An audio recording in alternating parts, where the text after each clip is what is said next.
Šis ir mans robītis, jeb robots putekļu sūcējs Xiaomi Roborox.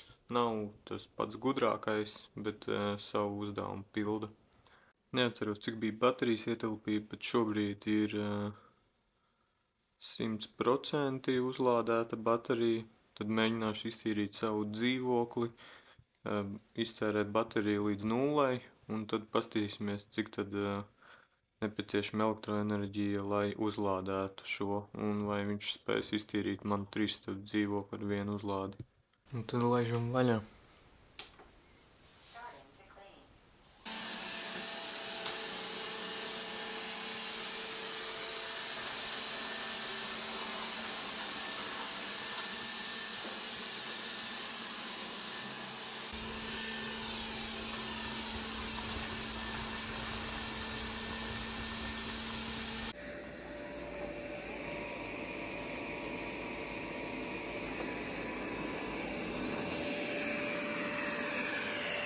Pēdējā telpa, baterija vēl 47%, izstāsta, ka iztīrīs visu dzīvokli. Tad laižam vaļā.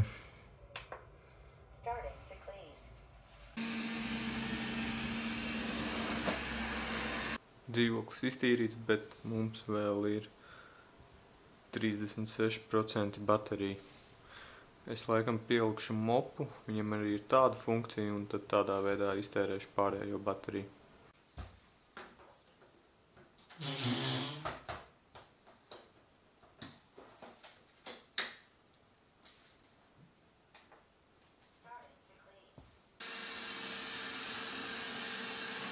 Ļoti interesanti, vēl it kā ir 19%, bet sākt tīrīt nav iespējams.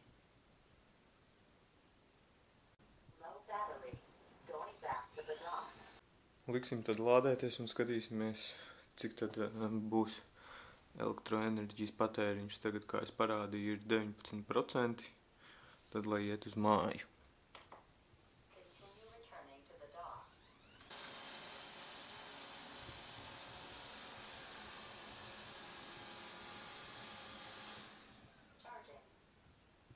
Robis pastrādājis, dzīvoklis iztīrīts, sieva priecīga.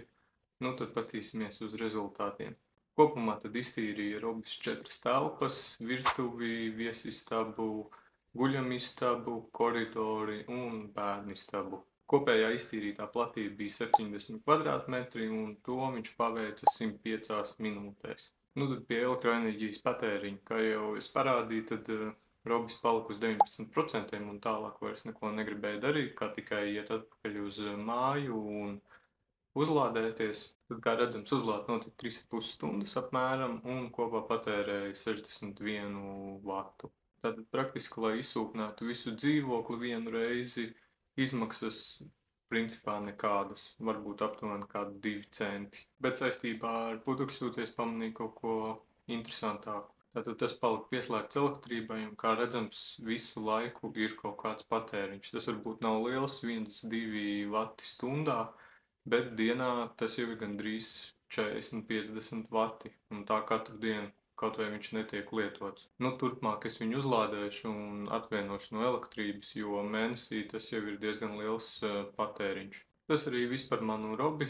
Ja nenoskatījies iepriekšējos videos, tad tiem vajadzētu būt kaut kur tur vai tur augšā. Tātad iepriekš apskatījām tēkānu un arī trauku mazgājamo mašīnu. Paldies, ka skatījies!